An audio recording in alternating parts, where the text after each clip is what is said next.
सर्वांना विनंती आहे, सर्वांनी दोन्ही हात उंच करून आपण घोषणा द्यायची आहेत.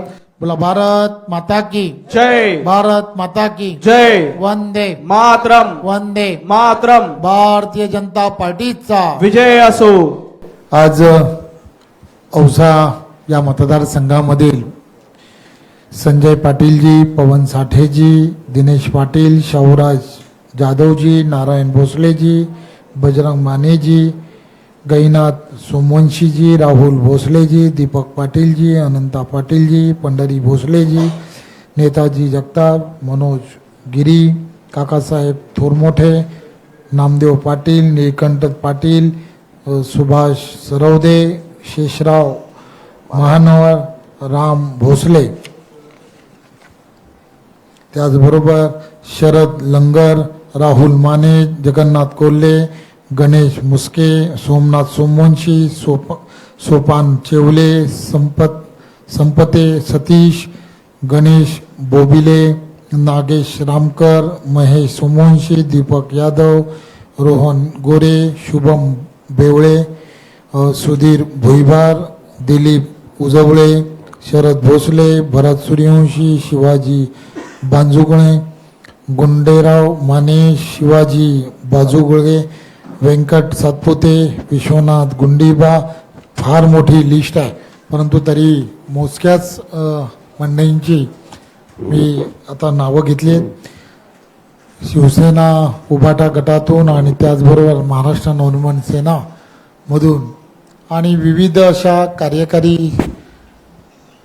वेगवेगळ्या संस्था की ज्यांचे संचालक म्हणून या सर्वांनी आणि विविध गावांतील सरपंच म्हणून असणारी यांच्यावरती सगळ्यांवरती असणारी जबाबदारी असणारे हे जबाबदार अशा पदाधिकाऱ्यांनी आज देशाचे पंतप्रधान नरेंद्र मोदीजी यांच्या नेतृत्वात आणि आदरणीय महाराष्ट्र राज्याचे लोकप्रिय असे मुख्यमंत्री आदरणीय देवेंद्रजी यांच्या नेतृत्वामध्ये आज भारतीय जनता पार्टीमध्ये प्रवेश केला आहे.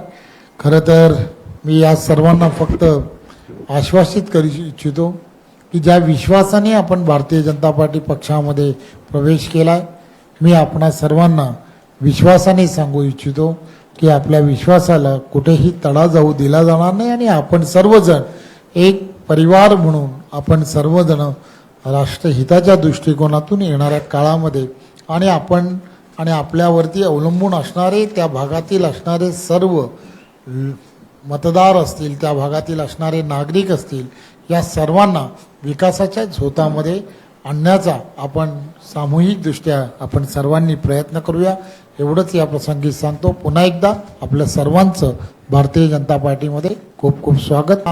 सर्वांना माहीत आहे की अंबरनाथ हा परिसर जो आहे, या परिसरामध्ये जंगलराज ज्याला म्हणतात, हे वर्षानुवर्ष निवडणुकीच्या काळामध्ये हे प्रकार हे चालूच असतात आणि कोण करतं, कशासाठी करतं याचा तपास हा पोलीस यंत्रणेने करणं हे अत्यंत गरजेचं आहे. आणि मला खात्री आहे की या सगळ्या विषयामध्ये आदरणीय देवेंद्रजींच्या नेतृत्वामध्ये पूर्ण महाराष्ट्रामध्ये दडपशाही किंवा गुंडगिरी या सगळ्या गोष्टीला कुठेही थारा नाही आहे. आणि असे जे प्रकार दहशत माजवण्यासाठी जे केले जात आहेत, याला तर अंबरनाथची जनता ही कधीही थारा देणार नाही. आणि या दडपशाहीच्या विरोधात वर्षानुवर्ष जी चालू आहे त्याच्या विरोधात जाऊन अंबरनाथची जनता ही मतदान करेल आणि भारतीय जनता पार्टी त्या ठिकाणी पारदर्शक कारभार व्हावा या दृष्टिकोनातून रिंगणामध्ये उतरली आहे आणि नक्की भारतीय जनता पार्टीला त्या ठिकाणी यश मिळेल. वसई विरारमध्ये सुद्धा असाच प्रकार दिसतोय. बहुजन विकास आघाडी आता काँग्रेस आणि उद्धव ठाकरे यांची भेट घेणार आहे. भाजपला पराभूत करण्यासाठी सर्व विरोधकांची एकजूट बांधण्याचा प्रयत्न वसई विरारमध्ये केला जातो. खरं तर आपणा सर्वांना माहीत आहे की वसई विरार नालासोपारा हा संपूर्ण भाग आहे. या भागामध्ये भारतीय जनता पार्टी आदरणीय देवेंद्रजींच्या नेतृत्वामध्ये विकासात्मक कामाला गती देण्याचा मोठ्या प्रमाणामध्ये प्रयत्न करत आहे. तिथे असणारा पाण्याचा प्रश्न असेल, पूर्वी त्या ठिकाणी टँकर माफियांचं असणारं जे जाळं होतं हे कोणत्या पक्षाचं होतं याची आपणा सर्वांना कल्पना आहे. परंतु देवेंद्रजींच्या नेतृत्वात MMRDच्या माध्यमातून त्या ठिकाणी पाणी नेण्याचं काम हे सुद्धा देवेंद्रजींच्या माध्यमातून, भारतीय जनता पार्टीच्या आदरणीय पंतप्रधान नरेंद्र मोदींच्या माध्यमातून होत आहे. तिथल्या जनतेला हे सर्व माहीत आहे. त्या ठिकाणचं असणारं रस्त्याचं जाळं, हा पालघर जिल्हा जो आहे, हा पालघर जिल्हा तसा मुंबईच्या अत्यंत जवळ असणारा जिल्हा आहे. आणि या जिल्ह्यामध्ये पालघरमधील असणारा प्रत्येक तो नोकरवर्ग, त्याला वाहतुकीच्या व्यवस्था या नव्याने तयार होणं हे सुद्धा अत्यंत गरजेचं होतं.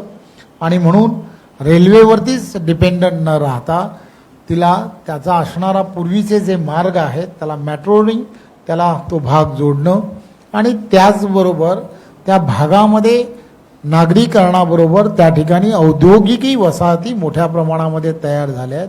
त्यामुळे त्या सगळ्याला JNPTचा असणारा कॉरिडॉर असेल किंवा मुंबईचा असणारा कोस्टल रोड जो आहे की जो मीरा भाईंदरपर्यंत पोहोचला आहे, तो वसईपर्यंत किंवा त्या पूर्ण भागापर्यंत जोडणं, ह्या सगळ्या विकासात्मक कामाला खरं तर देवेंद्रजींच्या नेतृत्वामध्ये सुरुवात झाली. आणि या सगळ्या गोष्टीची कल्पना त्या भागातील असणाऱ्या सर्व नागरिकांना आहे. आणि त्यामुळे केंद्र आणि राज्य या सगळ्याच गोष्टीमध्ये इन्फ्रास्ट्रक्चरमध्ये असणारं सर्वात भरीव काम हे पालघर जिल्ह्यामध्ये झालं पाहिजे. येणाऱ्या काळामध्ये पालघर जिल्हा आणि हा पालघर जिल्हा त्याच्या जवळ असणारं वाढवान बंदर असेल, त्या ठिकाणी 10 लाखपेक्षा जास्त रोजगाराच्या संधी या वाढवान बंदरामुळे होणार आहेत. एअरपोर्ट त्या ठिकाणी होणार आहे. या सगळ्या सोयीसुविधा भारतीय जनता पार्टी, NDAतलं केंद्रातलं सरकार आणि आदरणीय देवेंद्रजींच्या महायुतीतलं असणारं महाराष्ट्रातलं सरकार करत आहे. त्यामुळे त्यांच्या पायाखालची जमीन वाळू म्हणतात, त्याला वाळू सरकायला लागली आहे असं मला वाटतं. त्यामुळे हे सगळे प्रकार चालू आहे. म्हणूनच उद्या काँग्रेसचे 2 आमदार भाजपमध्ये प्रवेश करणार अशी माहिती कळली. त्यातले विद्यमान आमदार आहेत प्रज्ञा सातव, ज्या गांधी कुटुंबियांच्या खूप जवळचे सातव कुटुंब मानले जातं, तेही काँग्रेसचे. ते आपण उद्या बोलू. आजच्या दिवसात